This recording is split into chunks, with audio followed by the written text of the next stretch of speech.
Hello guys, अस्सलाम वालेकुम। कैसे हैं आप लोग। तो जैसे कि आप लोगों को पता है आज है मुहर्रम। तो कई लोगों को मुहर्रम के बारे में नहीं पता होता है। जैसे कि आप हिंदू लोगों को देख सकते हैं, उन्हें मुहर्रम के बारे में नहीं पता होगा। मोस्टली लोगों को नहीं पता होता है, पर कुछ लोगों को तो पता होता है कि इस दिन क्या हुआ था, क्या चीज़ नहीं हुई थी। वो मोस्टली लोगों को नहीं पता होता है, कुछ लोगों को पता होता है। और हिंदू लोगों के साथ साथ मुसलमान लोगों को भी नहीं पता होता है कि मुहर्रम का दिन है क्या, इस दिन क्या हुआ था। क्योंकि जब पता है, मैं अपने स्कूल टाइम पे अपनी फ्रेंडों से पूछती थी, क्योंकि हमारे में तो कोई हिंदू धर्म में ऐसा कुछ नहीं था कि मुझे पता ही नहीं था कि मुहर्रम मतलब ये क्या चीज़ है, क्या दिन है, इस दिन क्या होता है। सिर्फ ये पता था हाँ ताजिए जाते हैं, तो हम लोग भी देखते थे हाँ भाई ताजिए जा रहे हैं, काफ़ी बड़े बड़े ऊँचे ऊँचे ताजिए बनते हैं। तो बस देखने के तौर पर मैं उन चीज़ों को देखती थी। पर जब मैं अपनी फ्रेंडों से ये चीज़ें शेयर करती थी ना कि ये तुम क्यों बनाते हो, मतलब तुम्हारे में ये चीज़ क्या है, तो उन्होंने कहा ये ताजिए होते हैं। चलो हमें पता लग गया ताजिए हैं। पर जब भी मैंने उनसे एक सवाल करा है कि मतलब ये तुम क्यों बनाते हो, क्योंकि अगर कोई चीज़ हो रही है, इतनी बड़ी चीज़, इतना बड़ा दिन है, इतनी भीड़ चल रही है, तो उसके पीछे का कोई तो रीज़न होगा। तो उन्होंने मुझे जब भी रीज़न दिया है ना, मैंने हर साल जब भी मैं ताजिए देखती थी, मैं उनसे पूछती ज़रूर थी कि कभी तो कुछ नया सुनने को मिलेगा। पर जब भी उन्होंने मुझे रीज़न दिया ना, उस रीज़न से मैं संतुष्ट नहीं होती थी। जो मैं सुनना चाहती थी वो मैं नहीं सुन पाती थी, मुझे उसका जवाब ही नहीं मिलता था कभी। क्योंकि बात ये पूछना कुछ चाहती थी, वो बताते कुछ कुछ और थे। थी, तो इससे रिलेटेड ही नहीं होता था कुछ भी। इनको इनके माइंड मुझे नहीं समझ में आता था। बस मैं मुहर्रम को देख लेती थी कि हाँ भाई ताजिए जा रही, इतनी भीड़ चल रही है, लोग बहुत तैयार हो के आते थे, लेडीज़ जो है खूब मेकअप करके, जैसे त्यौहार होता है ना, ईद का त्यौहार हो गया, हम ईद के दिन पे कैसे डेकोरेट होते, खूब तैयार होते सज धज के, तो उसी तरीके से औरतें जाती थी, बच्चों को लेकर, बड़ों को लेकर, मतलब अगर छोटे छोटे तो बच्चे भी है ना, उन्हें भी ले लेकर इतनी भीड़ में लोग चल रहे हैं, शोर शराबे में। बच्चे उन चीज़ों में कंफर्टेबल नहीं है, पर उन्हें लेके वो चलती थी। और मेकअप आप देखेंगे ना, इतनी गर्मी का टाइम रहता था, उस टाइम पे मेकअप उनका फुल रहता था। तो मुझे ये चीज़ समझ में नहीं आती थी कि मतलब ये त्यौहार है या किस चीज़ का, मतलब ये है क्या। एक तो वो मातम कर रहे हैं, अपने सीने पे छुरे चला रहे हैं, और दूसरी तरफ औरतें नए कपड़े भी पहने हैं, तो ये कंफ्यूज हो जाती थी ये है क्या। मुझसे कहा जाता था कि मेरी फ्रेंडों ने मुझसे कहा कि ये गमी का त्यौहार है। चलो मुझे समझ में आ गया गमी का त्यौहार है, तो मैं उनसे यही बार बार कहती थी। उस टाइम पे मैं ज़्यादा नहीं बोलती थी, क्योंकि मेरी फ्रेंडें ज़्यादातर मोस्टली मुसलमान थी। मैं नहीं चाहती थी कि मतलब उनको ये बातें टोंट सी लगे, तो मैं यही कहती थी अगर कोई गमी का त्यौहार है, तुम किसी चीज़ का गम बना रहे हो, तुम इतना सज धज के क्यों जा रहे हो। मतलब तुम खूब लिपस्टिक लगा के, खूब रेडी होकर, नए कपड़े पहन के, अपने बाल को प्रेस करके, स्ट्रेट करके, ऐसा लग ही नहीं रहा है कि तुम मतलब गम बना रहे हो। ये पता है कहीं और का पता नहीं, हमें जिस एरिया में हम रहते हैं ना, वहाँ के लोग, मैं बता रहा हूँ आपको, लड़कियां मेकअप कर लेंगी, खूब नए कपड़े पहन लेंगी। पता नहीं उनके परिवार वाले उन्हें नहीं बताते या समझाते नहीं है, या पीढ़ी दर पीढ़ी चल रहा है, उनका समझ में नहीं आता, बुद्धि भ्रष्ट हो गई है, उन्हें इस्लाम का ज्ञान ही नहीं है बिल्कुल। वो सज धज के घूम रहे, पता नहीं कैसे। तो ये अगर हो सका ना, अगर ये बाहर गए उस दिन पे, अगर इनके दोस्त आ जाते कभी बीच में, वीडियो जरूर तो ये आपको दिखाएंगे जरूर कि यहाँ की जो औरतें हैं ना, यहाँ की औरतें जेंट्स, एक तरफ गम बनाया जाता है, दूसरी तरफ जो है ऐसा लगता है पार्टी में जा रहे हैं। मैं आपको वीडियो जरूर दूंगा कि मुहर्रम हमारी तरफ के कैसे मनाए जाते हैं। आप शौक हो जाओगे कि ये क्या गम हो रहा है क्या। पर जब मैं इस्लाम मजहब में आई, मेरा यहाँ पे पहला मुहर्रम पड़ा, तब मैंने फिर से इनसे वही सवाल करा कि ये मतलब क्यों बनाया जाता है, ये गमी का दिन है या खुशी का त्यौहार है, ये क्या है। तब इन्होंने मुझे बताया कि मुहर्रम के पीछे काफ़ी दर्दनाक वाक़या है। हमारे जो नबी मोहम्मद सल्लल्लाहु अलैहि वसल्लम, उनके जो नवासे हैं हज़रत इमाम हुसैन, उनकी शहादत हुई थी इस दिन, और इमाम हुसैन के साथ 72 लोग भी शहीद हुए थे, जिसमें से एक 6 महीने का बच्चा अली असगर भी शामिल था। उनके गले में जो तीर मारा गया था, उस तीर का इस्तेमाल घोड़ों को गिराने के लिए किया जाता था। जो 6 माह के अली असगर पर यूज करा था, वो सोचो क्या मंजर होगा जो 6 माह के बच्चे को नहीं छोड़ा। आप सोच सकते हैं 6 महीने का बच्चा कितना छोटा होता है, तो सोचो वो कैसा मंजर होगा। पर आज लोग क्या करते हैं, नाचते गाते हैं। वो शौक का दिन था, और आज भी शौक मनाया जाता है कि इमाम हुसैन की शहादत हुई थी, गमी का दिन है ये।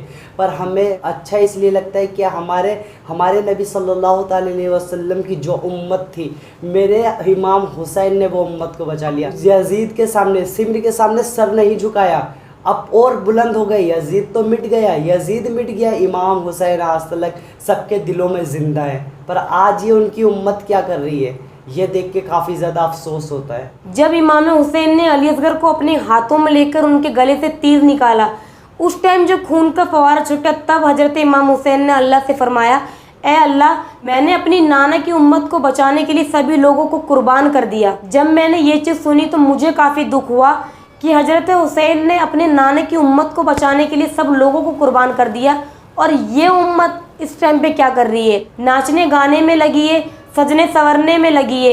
इनको ये नहीं पता कि इन्होंने अपनी उम्मत के लिए उस टाइम पे क्या क्या करा था, किन किन लोगों को कुर्बान करा था। इन लोगों की वजह तो उन्होंने अपने अपनों को खोया था, पर ये लोग क्या कर रहे हैं। तारीख गवाह बन गई है, ऐसी जंग जुर्म के खिलाफ आज तक नहीं हुई और ना कभी होगी। जो करबला में हुई है ना, ऐसी जंग कभी नहीं होगी। जंगे उहुद भी हुई है, बहुत बड़ी जंग है। जंगे खैबर भी हुई है, बहुत बड़ी जंग है। जंगे खंदक भी हुई है, बहुत बड़ी जंग है। पर करबला जैसी जंग कभी नहीं होगी, कभी। करबला का नाम इतना क्यों है? जंग उहुद भी हुई, जंग खैबर भी हुई, जंग खंदक भी हुई, पर आज दुनिया में करबला को ही सब क्यों याद करते हैं? करबला का ही इतना क्यों नाम है? क्योंकि जो नबी पाक सल्लल्लाहु अलैहि वसल्लम के सबसे ज़्यादा चहीते थे, सबसे ज़्यादा हमारे नबी जिनसे प्यार करते थे, करबला में उनको शहीद कर दिया गया। तभी करबला की जंग को सबसे बड़ी जंग माना जाता है। अपना सर तो दे दिया, पर यजीद के हाथ पे बैत नहीं करी। सबसे बड़ी जंग माना जाता है। उम्मत को बचाने के लिए नबी पाक के नवासे हजरत इमाम हुसैन ने इतनी बड़ी जंग लड़ी थी। पर आज के लोगों का क्या हाल है? उन्हें हुसैनी होने पर गर्व है, ये तो अच्छी बात है, हुसैनी होने पर उन्हें गर्व है। पर अगर उनसे पूछ लो इमाम हुसैन कौन थे, नहीं पता। इमाम हुसैन किसके नवासे थे, नहीं पता। करबला की जंग क्यों हुई, नहीं पता। ज़ैनब कौन थी, नहीं पता। 1 से 10 मुहर्रम के दिन क्या हुआ था, नहीं पता। करबला की जंग क्यों हुई थी, नहीं पता। कितने दिन तलक हुई थी, नहीं पता। इमाम हुसैन के बच्चे कौन थे, नहीं पता। करबला में कितने लोग शहीद हुए थे, नहीं पता। अली असगर कौन थे, नहीं पता। अब्बास अलमदार कौन थे, नहीं पता। फिर पता क्या है? उन्हें पता है सिर्फ मलीदा बनना है, शरबत बनना है, हलीम बनना है। उन्हें क्या क्या चीज़ पता है? बिरयानी बननी है। लड़कियों को क्या पता है? सज सवर के मेकअप करके लड़कों के बीच में जाके खड़े होकर ताजिए देखना है, ये चीज़ पता है उन्हें। उन्हें क्या पता है? लड़कों को क्या पता है? लड़के बाहर जाएंगे, लड़कियों को देखेंगे, ताजिए में कौन कौन लड़कियां आई है, क्या क्या हुआ है, बस उन्हें ये चीज़ पता है। उन्हें और कुछ नहीं पता, कुछ भी नहीं पता इस जंग के बारे में। इमाम हुसैन कौन थे, नहीं पता। इस्लाम, हमारा इस्लाम इतनी मुश्किलों से हम तक पहुँचा है ना।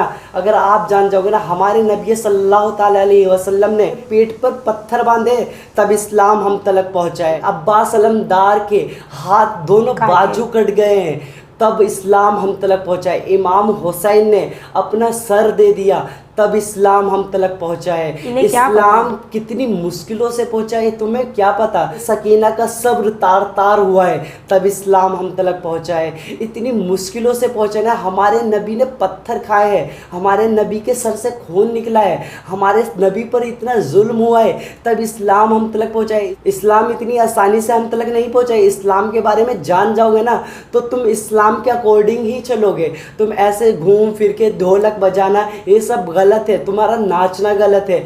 अगर तुम्हें शौक है ना, तुम घर में बैठ के नमाजें पढ़ो, अल्लाह से दुआएं मांगो, तुम इसके बारे में जानो तो सही। तुम बाहर खड़े होके ढोल बजा रहे हो, लड़कियों को देख रहे हो, लड़के लड़कियों को देख रहे हैं, लड़कियां लड़कों को देख रही हैं, दोनों आँखों से तार तार वो कर रहे हैं, मतलब हर चीज़ अलग हो रहा है। ये दिन इतना शौक वाला है ना, कोई इसमें नए कपड़े तक के नहीं खरीदता, कोई अपने नए कपड़े घर पे नहीं लाता, कोई चूड़ियाँ तक के नहीं पहनता। इतना शौक वाला दिन है ये।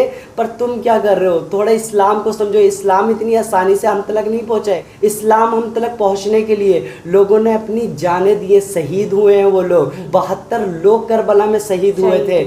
अली असगर छोटे से थे, बच्चे थे, उनके गले में तीर लगा था। उसके बाद मेरे इमाम हुसैन ने यजीद के सामने बैत नहीं करी, मेरा इमाम हुसैन झुका नहीं। और एक चीज़ जो मेरे को अभी याद आया, एक शख्स ऐसा था इसमें, एक शख्स जिनके बारे में जब पढ़ता हूँ ना तो दिल खुश हो जाता है, जो बन के तो जहन्नमी आए थे, जो बन के जहन्नमी आए थे करबला की जंग में। ऐसे शख्स का नाम है ये, जो बन के जहन्नमी आए थे। जब करबला की जंग जहाँ पे हुई थी वहाँ पे खड़े हुए, उसके बाद जन्नती बन गए थे। उनका नाम था हजरत हुर।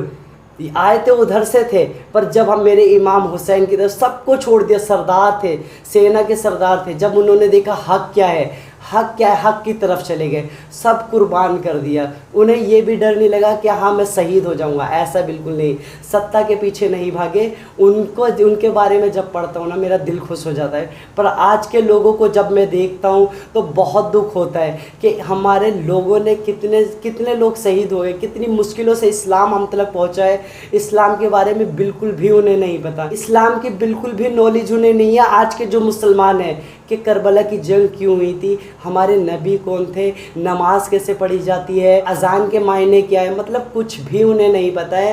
बस ढोल बजाना, नाचना गाना ये सब पता है। तो आपसे रिक्वेस्ट है, इस्लाम को पढ़ो, इस्लाम के बारे में जानो, लोगों के इस्लाम के बारे में बताओ। आपको कुछ नहीं पता ना, थोड़ा बहुत तो पढ़ो, अपने इस्लाम के बारे में इतना तो पढ़ लो, हमारे नबी कौन है, हमारे नबी के नवासे कौन है, हमारे नबी के बच्चे कौन है, इतना तो पढ़ लो, कम से कम इतना ही पढ़ लो, लोगों को बताओ। तो हम तो यही चाहेंगे, हमारे वीडियो बनाने का मकसद ही यही है कि जो लोग अगर ये चीज़ें करते हैं तो प्लीज़ इस वीडियो को देखकर प्लीज़ ये चीज़ें छोड़ दें। क्योंकि आप खुद सोच के देखें, अगर गमी का दिन होता है, आप ये चीज़ खुद महसूस करें, अगर हमारा कोई गमी का दिन है तो हम उस दिन में क्या इस तरीके से रहेंगे, हम मेकअप करेंगे क्या, हम ढोल ताशे पीटेंगे कि बहुत अच्छा हुआ। वीडियो ख़त्म करने से पहले मैं एक दो शायरी करना चाहूँगा जो मुझे काफ़ी ज़्यादा अच्छी लगती है कि एहसास करबला तुझे हो जाएगा एक दिन, तन्हा किसी अजीज़ की मैयत उठा के देख। जब कोई अपना मरता है देखिए तो रोते हो तड़प कर, पर सित्ते पैगंबर का कभी गम नहीं करते। हिम्मत है तो महशर में पैगंबर से ये कहना, हम जिंदा व जावेद का मातम नहीं करते। और एक शेर जो है, कत्ले हुसैन असल में मर्गे यजीद है, इस्लाम जिंदा होता है हर करबला के बाद। तो आप लोगों से रिक्वेस्ट है, इस वीडियो को ज़्यादा से ज़्यादा लोगों तक शेयर करें। वीडियो अच्छी लगी है तो वीडियो को लाइक करके चैनल को जरूर सब्सक्राइब कर दें। तो मिलते हैं नेक्स्ट वीडियो में। खुदा हाफिज़।